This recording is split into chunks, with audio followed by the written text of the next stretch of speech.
الله أكبر الله أكبر الله أكبر.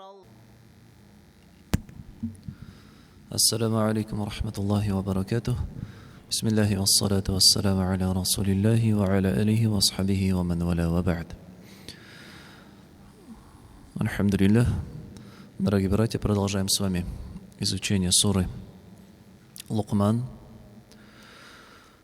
И на последнем уроке мы с вами завершили наставление Лукмана своему сыну. Но сура на этом не заканчивается. Сура Лукман лишь наставлениями Лукмана не заканчивается. И далее, после слов Лукмана и его наставлений, его мудростей, переданных своему сыну, Аллах Субханаху ва Тааля в 20-м аяте говорит: «Алям тарау анна Аллаха саххара лакум ма фис самавати ва ма фил ард, ва асбага алейкум ни'амаху захирatan ва батинah, ва минан наси ман юджадилу филлахи бигайри илмин, ва ла худан ва ла китабин мунир». Неужели вы не видите, что Аллах подчинил вам то, что на небесах, и то, что на земле? И Он сполна одарил вас своими благами, как явными, так и скрытыми. Но среди людей есть такие, которые спорят, которые припираются в отношении Аллаха, не имея на это знания, верного руководства и явной, озаряющего книги Писания. Аллах Субхану ва Тааля, аят начинается с каких слов? «Разве вы не видите, что Аллах подчинил вам все, что на небесах и что на земле?» Это действительно одна из милостей Всевышнего Аллаха Субханаху ва Тааля сыновьям Адама. Так же, как в суре Бакара Аллах говорит: «Ва халяка лакум ма фил арды джами'а», и Он сотворил для вас все, что на земле. Здесь же Аллах Субханаху ва Тааля напоминает нам то, что все, что мы видим на небесах, из света, солнца, его тепла, ветров, облаков, туч, которые приносят нам дожди, все это Аллах Субханаху ва Тааля подчинил во благо человеку. Мы используем это для своих нужд. Мы сеем, мы сажаем, и затем уже Аллах Субханаху ва Тааля посылает нам дожди, и мы получаем урожай. Также все, что на земле, на ней, будь то различные растения, фрукты, овощи, ягоды, животные, птицы, и то, что под землей, железо, медь, золото, серебро, нефть и другие полезные ископаемые. То есть действительно посмотреть, Всевышний Аллах Субханаху ва Тааля вот в этом аяте, Он напоминает нам о том благе, о той милости, которую нам оказал. И действительно все в этом мире человек пользуется этими благами, и оно подчинено ему. Действительно, нету на земле больше такого творения, которое бы использовало, и покоряло, что находится на небесах и на земле. Нету животных, которые бы покоряли другие животные, скажем, для своих нужд. Ни одно животное не садится и не ездит верхом на другом животном. Животные не используют различные подземные ископаемые. Нет, все, что есть, лишь человек все это использует. То есть Аллах Субхану ва Тааля говорит: Он подчинил вам все это. И нету другого творения на земле, которое также пользовалось всем этим. И далее Аллах Субхану ва Тааля говорит: «Ва асбага алейкум ни'амаху». И Он, здесь используется глагол по-арабски асбага, что дает два смысла. Первый из них — это делать полным, полноценным. И второе — быть обширным. И переводится это «асбага алейкум ни'амаху», и Он одарил вас сполна своими милостями. И здесь имеется в виду обширность, величина этих милостей. И если эти милости мы попытаемся сосчитать, мы их не сосчитаем. Аллах Субхану ва Тааля поэтому говорит в Коране: «Ин та'удду ни'мат Аллахи ля тухсуха». Если вы попытаетесь даже их сосчитать, эти милости, которые вам оказаны Всевышним, вы никогда их не сосчитаете. Вы никогда их не сосчитаете. И эти милости, они полноценны, совершенны. То есть для человека, для его полноценного существования и для всех его нужд, будь эти нужды связаны с этим миром, с проживанием, с пропитанием, с жильем, излечением от болезней, какие бы нужды ни были человеке, они в этом мире, Всевышний Аллах их даровал. Они обширны, и они полноценны. Также в этом мире есть все милости для человека, чтобы получить пользу в следующей жизни. Когда Аллах Субхану ва Тааля говорит «Асба алейкум ни'амаху», Он одарил вас сполна.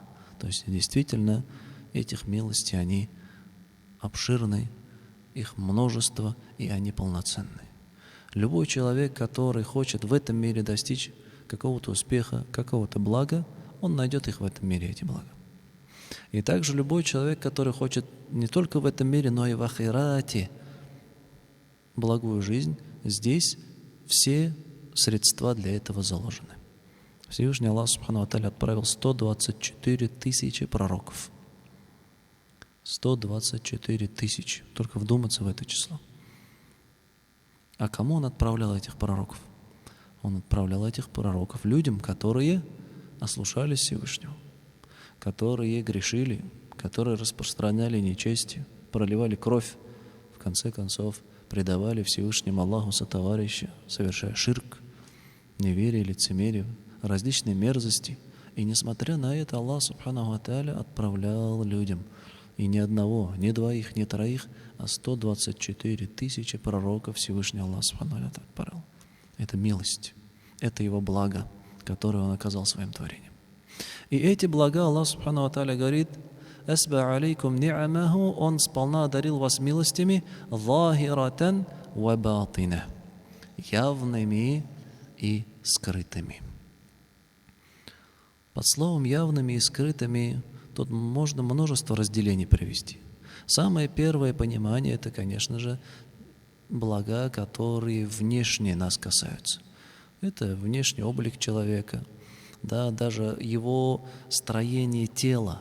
Оно таким образом, Всевышний Аллах его создал, что человеку удобно, что у нас пальцы, 5 пальцев, ни копыта, ни когти, ни еще что-то, а человеку именно дарована рука, состоящая из пальцев, чтобы он мог полноценно, распоряжаясь этими своими конечностями, достигать своих желаемых целей, результатов. Все его тело создано таким образом, чтобы облегчить ему достижение своих целей. Внешние блага, как мы уже перечислили, на небесах и на земле. Их огромное количество, их просто не счесть. Вода, которую мы пьем, пища, которую мы вкушаем. Даже те люди, которые нас окружают, родители, родственники, дети, внуки, это все тоже блага Всевышнего Аллаха Субхану ва Тааля, явные, внешние. Они приносят радость человеку. Они помогают. Человек состарился, дети начинают ему помогать, внуки начинают ему помогать. Это все блага Всевышнего Аллаха Субхану ва Тааля. Транспорт, которым мы пользуемся. Различные виды, которые Всевышний Аллах дал нам знания, чтобы этот транспорт изобрести. Дал нам знания, чтобы подчинить те ископаемые, которыми сегодня пользуется человечество. Если это перечислять, то его просто времени не хватит на все это перечисление. И далее скрытые — это те блага, которые внутри человека. Это в первую очередь понимание, это разум, это ни'ма, это великое благо. Это иман, вера, самый великий дар, который Аллах Субхану ва Тааля дал человеку. Если человек лишится имана, нет потери хуже этой. Все остальные блага, они ограничиваются лишь этим миром. Человек потеряет здоровье, но в ахирате тело будет уже совершенным, полноценным. Человек может потерять даже части своего тела, возможно, но в ахирате все это возместится. Человек может потерять свое имущество, богатство, но в ахирате, в следующей жизни, ничего из этого не нужно. Человек может потерять близких, родственников, друзей, но в следующей жизни это все ничего не нужно, оно восполняется. И человеку даруется семья, дом лучше, чем тот, который у него был. Как в джаназа намазе, когда мы читаем дуа, что мы говорим, что мы просим за умершего человека? «Баддильху даран хайрам мин дарихи ва ахлян хайрам мин ахлихи». Замени ему обитель лучшей обителью и замени его окружение, его семейство лучшим окружением и семейством. Действительно, человеку, если у него есть иман, вера во Всевышнего Аллаха, вот это скрытое благо, балтина, то в ахирате ждет его благая жизнь. Также еще из объяснений явных и скрытых благ. Явные блага – это которые лицезреют все, которые все видят, смотря на человека. Например, он богат. Все видят, что он богат. Но есть блага, о которых знает, например, лишь только он. И никто помимо него об этих благах не знает, которые Аллах Субхану ва Тааля ему даровал. И также открытые явные блага – это блага явные, которые касаются предопределений Всевышнего Аллаха Субханаху ва Тааля. В жизни человека иногда случаются радостные моменты, они сразу воспринимаются как ни'ма, как благо. Например, рождение у него ребенка, потомство. Это уже явное, сразу видно, что это благо, альхамдулилля. Но бывают события, внешне изначально кажущиеся дурными, плохими, неприятными. Но если дальше, глубже посмотреть, переждать период трудности, либо же вообще уже задуматься о следующей жизни, об ахирате, то выяснится, что вот эта трудность оказывается для человека тоже благом Всевышнего Аллаха Субхану ва Тааля. Как Аллах в Коране говорит: «Ва'аса ан такраху шай'ан ва хуа хайрун лякум». Быть может, что вам что-то неприятно, вы не любите что-то, но в этом есть благо для вас. Человек потерял близкого человека, например, лишился какого-то имущества или еще что-то, какие-то у него трудности возникли, но он не знает. Возможно, благо за этим скрыто для него. Ведь Всевышний Аллах Субханаху ва Тааля, Он разными путями наставляет своих рабов. И, как мы все знаем, порой человека нужно встряхнуть, порой человека нужно испугать. Его нужно немножко наказать. Потому что, когда все хорошо, человек начинает забываться. Человек впадает в беспечность и забывается. Но стоит только прийти к какому-то потрясению, как он тут же начинает задумываться и вспоминать об Аллахе Субханаху ва Тааля. Как Аллах в Коране говорит: «Вама нурсилу бил аяти илля тахвифа». Мы посылаем вам различные знамения, и здесь под знамениями подразумевают различные катаклизмы, катастрофы, смерть, голод, нищета, войны, болезни, эпидемии. Для чего, что говорит Аллах? «Илля тахвифа», чтобы вас испугать, чтобы вас спугнуть. А для чего пугать человека? Чтобы он очнулся. Чтобы он очнулся от этой беспечной жизни, в которой он находится. Все сейчас есть, альхамдулилля. И жилье, и еда, и одежда, и медицина развита, все. Ничего, трудностей никаких человек не испытывает. В магазин зайдет, чего только нет. И все эти блага, они затуманивают его, затмевают его зрение, его сердце. И тут Аллах Субхану ва Тааля насылает ему какое-то бедствие. И человек просыпается тут же. И вот что означает скрытые или явные блага. Явные блага – это события, которые сразу видно, они радостные. А бывают иногда трудности, но за этими трудностями кроется благо от Всевышнего Аллаха Субхану ва Тааля, его милость. Поэтому человеку, конечно же, ни в коем случае, чтобы его не постигло, нельзя никогда проявлять недовольство, проявлять несогласие с тем, что Аллах Субхану ва Тааля ему предопределил. И далее в этом аяте Аллах Субхану ва Тааля упоминает некоторых людей. Говоря: وَمِنَ النَّاسِ مَنْ يُجَادِلُ فِي اللَّهِ بِغَيْرِ عِلْمٍ وَلَا هُدًى وَلَا كِتَابٍ مُنِيرٍ. И среди людей есть такие, которые спорят, которые припираются в отношении Аллаха. Среди людей, в первую очередь, это касается жителей Мекки, потому что сура Лукман была ниспослана в Мекке. И далее, если даже это обращение было частным, оно несет общий смысл. Это общее касаемо людей, живших в то время и живущих после этого. Есть люди, которые спорят касаемо Аллаха. Что такое вообще спор? Изначально слово здесь муджадаля приходится, джидаль. Джидаль или же спор – это когда каждая из сторон спорящих приводит различные аргументы либо произносит слова для того, чтобы оставить своего оппонента без слов или же заставить его замолчать. Вот что означает спор. Двое людей спорят, и каждая из сторон пытается, грубо говоря, заткнуть другую сторону. Вот что такое джидаль. И здесь же есть люди, которые спорят вот, касаемо Аллаха Субхану ва Тааля. Что это означает? То есть, во-первых, есть люди, которые спорят касательно существования Всевышнего Аллаха Субхану ва Тааля, Создателя этого мира.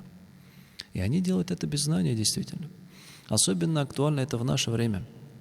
Особенно актуально это в наше время. Многие люди, они взяли себе позицию безбожия и атеизма, не опираясь на какие-то аргументы, знания, логические выводы, нет. Они взяли эту позицию лишь потому, что так проще живется. Не нужно брать на себя какие-то обязательства. Либо потому, что так модно, действительно. Многие придерживаются этой позиции лишь потому, что так модно нынче. Говорят различные лозунги, как можно верить в Бога в 21 веке. Но знающий же человек, который обладает действительно познанием этого мира, он наоборот говорит, как можно не верить в Бога в 21 веке. Ведь любые каждодневные научные открытия, они лишь подтверждают, насколько сложно устроен этот мир, что он никак не мог возникнуть случайно. Любая наука, которая сегодня наука развивается, делает различные открытия, будь то в биологии, физике, химии, анатомии, строении человека, любая наука, она лишь доказывает существование Творца. Потому что изо дня в день раскрывается, насколько этот мир, он сложен. И доказывает, что есть тот, кто обладает безграничным знанием и могуществом, который это создал. Но люди же сегодня, они спорят об этом, они перепираются об этом, они подшучивают об этом, над существованием Всевышнего Аллаха, без знания, без аргументации, без доводов, лишь выказывая свое, скажем так, бунтарство и несогласие. Вот касаемо Аллаха Субхану ва Тааля, его существования, либо его единства. Признает существование Всевышнего Аллаха, но при этом кто-то признает наличие еще других божеств. Либо споры касаемо имен и качеств Всевышнего Аллаха Субхану ва Тааля, его атрибутов. Либо споры касаемо предопределения Аллаха. Почему Аллах даровал этому грешнику, этому богатому столько всего хорошего, а вот этот мусульманин 5 раз в день намаз читает и не вылезает из нищеты, болеет, и так далее, и так далее. Некоторые люди начинают спорить таким образом, припираются касаемо предопределения Всевышнего Аллаха Субхану ва Тааля.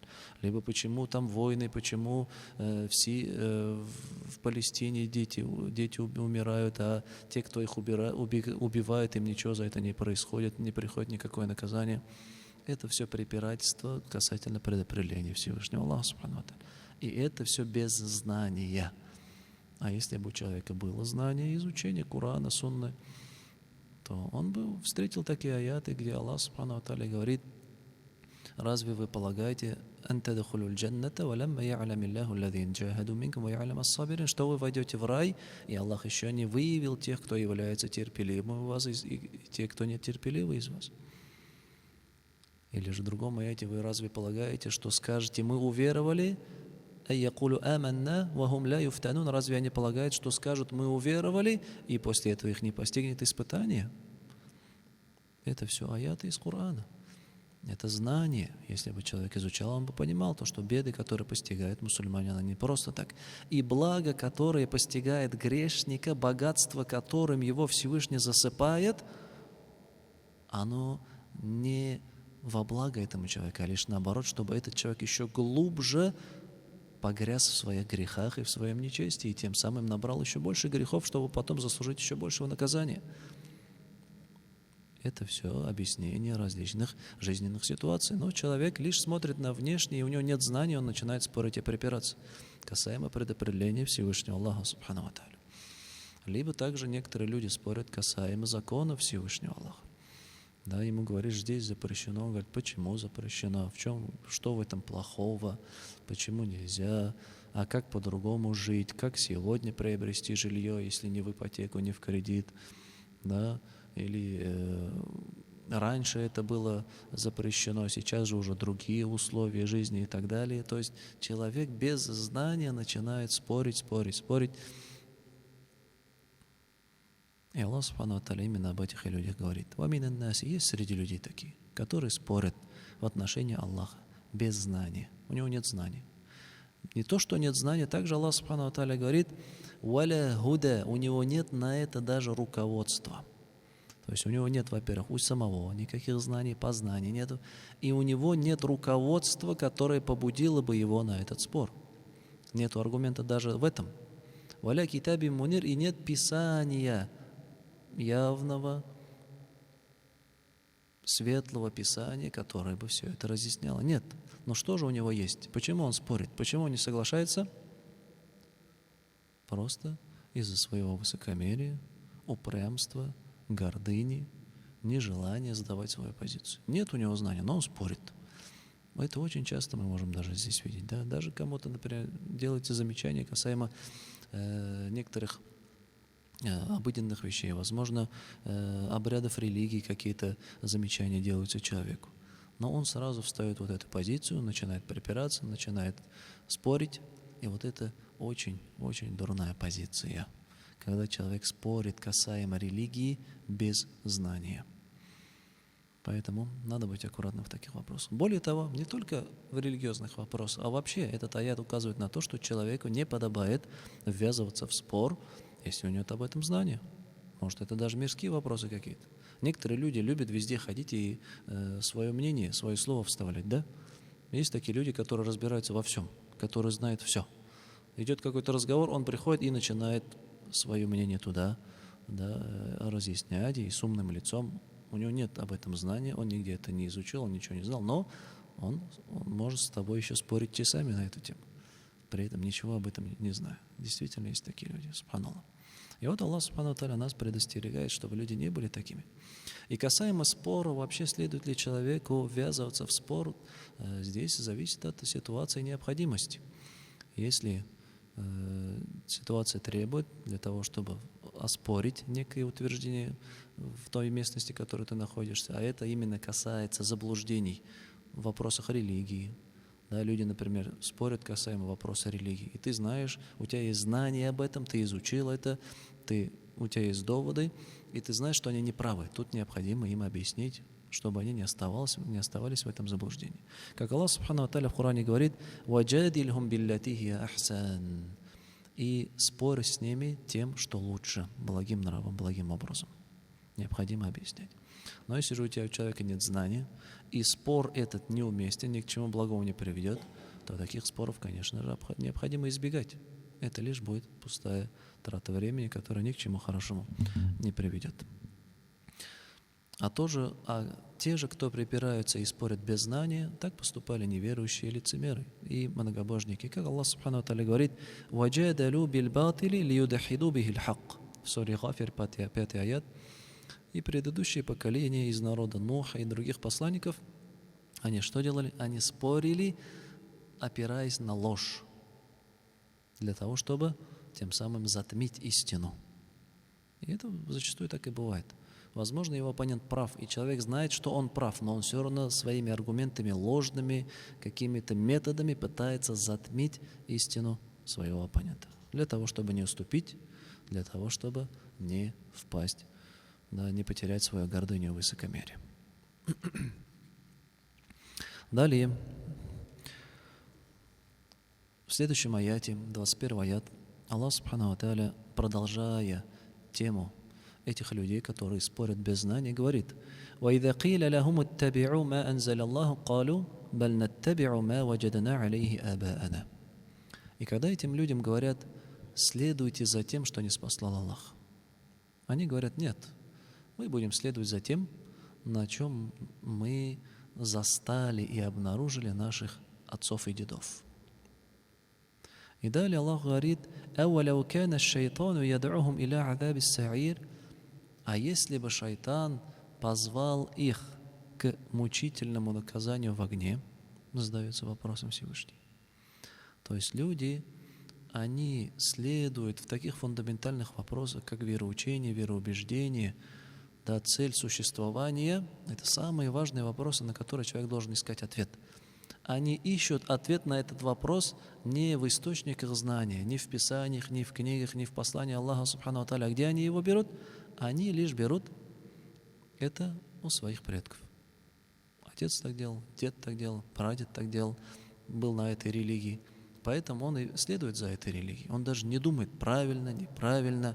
Может, они ошибались, не ошибались. Как Аллах Субхану ва Тааля в другом аяте говорит: أَوَلَوْ كَانَ آبَاؤُهُمْ لَا يَعْقِلُونَ شَيْئًا وَلَا يَهْتَدُونَ. Разве их отцы не могли быть из тех, кто ничего не понимал и ничего не знал, и не следует правоверному руководству? То есть то, что твои предки занимались, что-то делали, это ни в коем случае не является доводом и аргументом истинности. Они могли ошибаться, они могли не знать, у них могло быть недостатков в знаниях и так далее. Сколько это все происходило, да? Почему-то в мирских делах люди берут новшества.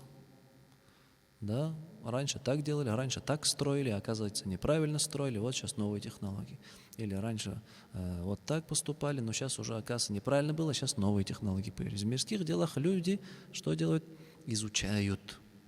Но почему-то зачастую, когда касается фундаментального вопроса, вероучения, человек: у меня отец так делал, он меня так научил, но правильно ли он делал?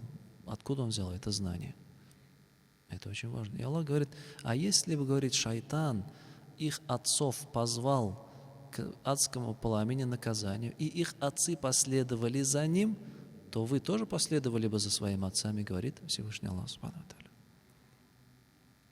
Смотрите, какой довод, какой аргумент, интересный вопрос Аллах Субхану ва Тааля задает людям. Я следую за тем-то человеком. А если этот человек пойдет в огонь, ты тоже пойдешь за ним? То есть это аят. Аллах Субхану ва Тааля вот эти два аята, да, подчеркивают важность изучения, знания. Человеку следует знать свою религию. Человеку следует изучать свою религию. Для того, чтобы не быть из числа заблудших, для того, чтобы не быть из числа тех, кто спорит, припирается без знания и тем самым лишь заблуждая себя, навлекая на себя наказание и гнев Всевышнего Аллаха Субхану ва Тааля. Знание, еще раз знание, да? Знание прежде слов и дел. Это очень важно. На этом завершим. Субханак Аллаху ва бихамдика, ашхаду ан ла иляха илля анта, астагфирука ва атубу илейк. Ассаламу алейкум ва рахматуллахи ва баракатух. الله أكبر الله أكبر الله